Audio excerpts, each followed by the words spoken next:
Hello everybody and welcome back to some Dice Throne content. Now for today, we're going to be talking to all of our people that actually don't have any Dice Throne stuff at home and are maybe considering getting some. So we're going to be talking about what characters you should get, what packages you should get and why, and then kind of discussing like, hey, the reasoning behind why I think those are some good ones.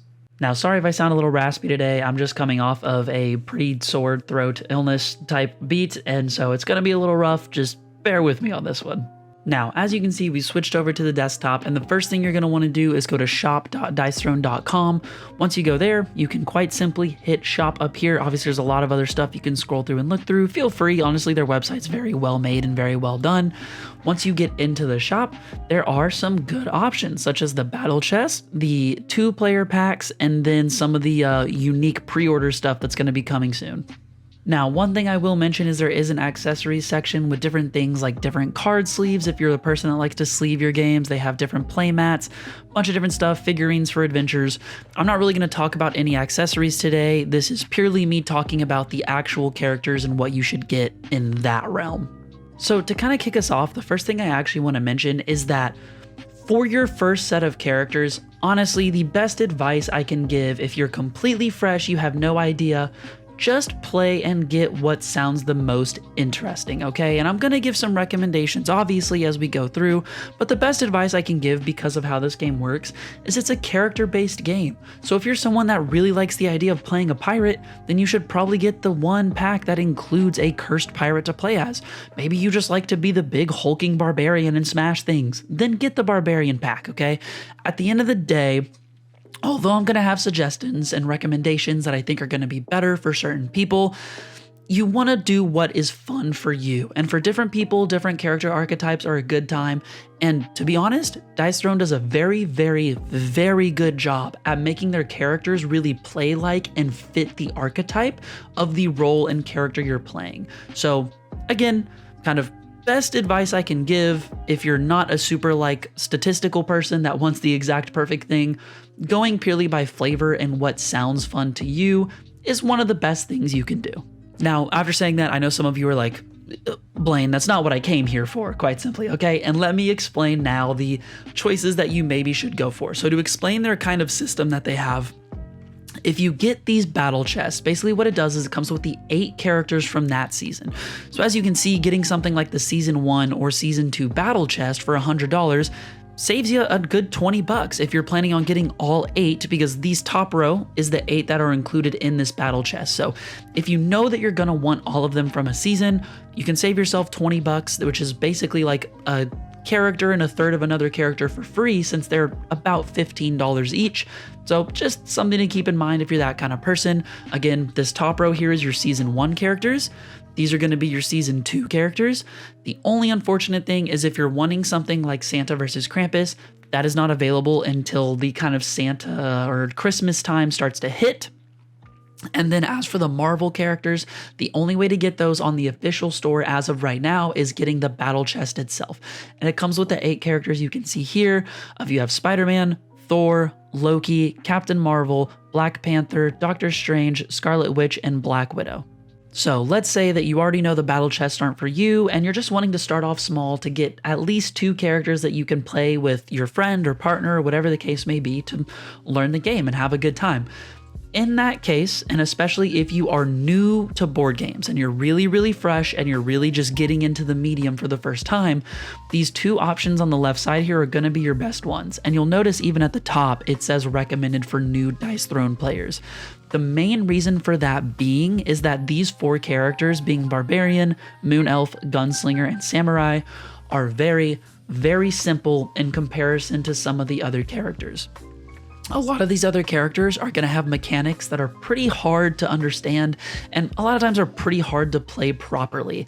A lot of these characters are going to have very clear drawbacks, whereas these 4 characters are fairly straightforward and don't have any hyper glaring weaknesses. For the most part, they're just your average character that you can play and do well with. The other thing is, for these 4 characters, there's not crazy, absolutely ridiculous status effects. Moon Elf is a bit of an exception, but that's okay. When it comes to Dice Throne, one of the hardest things to really get comfortable with and get used to is the status effects. And these 4 characters as a whole, tend to not have super annoying, game-breaking, game-changing ones. Again, Moon Elf is a bit of an exception, but overall, she's not a complicated character to play. So again, if you're a brand new player, you're just getting a dice throne and you want to start off small, I would recommend one of these two starting ones. Now, for my completely opposite end of the spectrum, these are the players that maybe you've seen some of my content and you've watched some of my live streams where I play competitive online Dice Throne, and you really want some characters that are really good for competitive matches. Okay, if you're that kind of person, that's totally fine. There are some very clear winners out of these packs to get. The three main ones you're going to want to get if you want to be competitive and you want to play the characters that are quote unquote the best. Also, I want to be very clear in stating before I talk about this that Dice Throne as a whole is genuinely very, very, very, very well balanced, okay? You can win with pretty much any character against pretty much any character. There's going to be some exceptions on some pretty rough matchups, but as a whole, the game is very balanced. These are just characters that tend to have good matchups and tend to win more often than not. But again, a lot of the matchups are very, very close. The three that you're going to want to consider are Monk Paladin, your Pyromancer Shadow Thief, and then your Cursed Pirate Artificer. The main reason to consider these three smaller packs if you're competitive is because these are a lot of ones that are top of the tier, okay? When it comes to Monk versus Paladin, this is probably the least of the top tier characters, although again, they're both very good. Monk because they can kind of be a mix of offense and defense. Paladin because they are a defensive powerhouse that makes the game very solitaire-esque and very hard to win. Pyromancer and Shadow Thief. Pyromancer is a glass cannon and wants to run at you, and that's hard to stop sometimes. Shadow Thief is very, very nice because they are a Shadow Thief. They sit in the shadows, they can be very hard to hit at times, and they build up for some massive, massive hits. Down to Cursed Pirate. Cursed Pirate is probably one of the strongest characters in the game because she can do a lot of things, but has very glaring weaknesses that you can't abuse. And then Artificer is, funnily enough, one of the most aggressive characters if you really like that style. So that's kind of your short rundown. If you're a competitive-brained player and you really want someone that fits a playstyle and that is good in the competitive scene, quote unquote, then those three will be the better options for you. Now, finally, the last things I want to talk about are the people that are in it to have fun. They don't care about competitive, they just want to have a good time. I would honestly recommend getting a battle chest for starters. Any of them are fine, genuinely, because they all come with a very fun plethora of characters and styles to play. If you have the money for it, Adventures is also very, very fun. What Adventures is it's a cooperative game mode rather than playing against one another, in which you're trying to defeat the Mad King in this kind of journey that you go through. It's extremely a good time. My friends have played through this like quite literally at least 4 to 5 times. I know groups that have played through this a multitude of times. We have gotten our money's worth tenfold, and it's just very, very fun. And some people don't want to be competitive and they want to work together. Adventures is perfect for that. And finally, because I think it's important to talk about, are going to be the 2 pre-orders down here, which are going to be the Marvel X-Men Battle Chest and the Marvel Dice Throne Missions. What are these? Well, this is another battle chest, so it's coming with 8 characters. You can see the characters here. Again, this isn't out yet, so that one's technically a pre-order. So if you do really, really love Marvel characters, feel free to get that one. Just know you're going to be waiting a little longer to actually receive your product. And then same thing for Dice Throne Missions.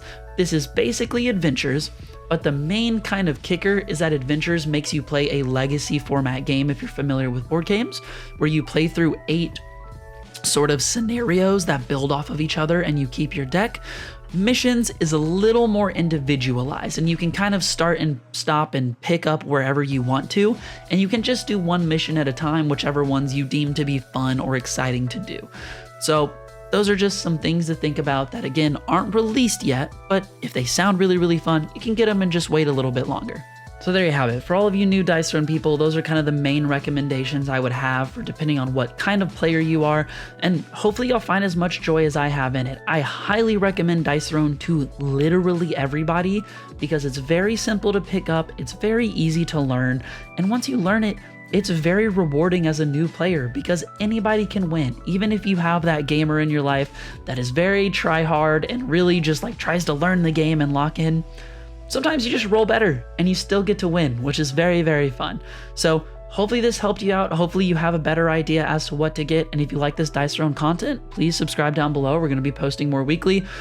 In the future, also, I should actually have my full voice so I won't be fading out as I'm trying to explain these things. But nonetheless, hope you have a good time, and I will see you all on the next one. Peace out.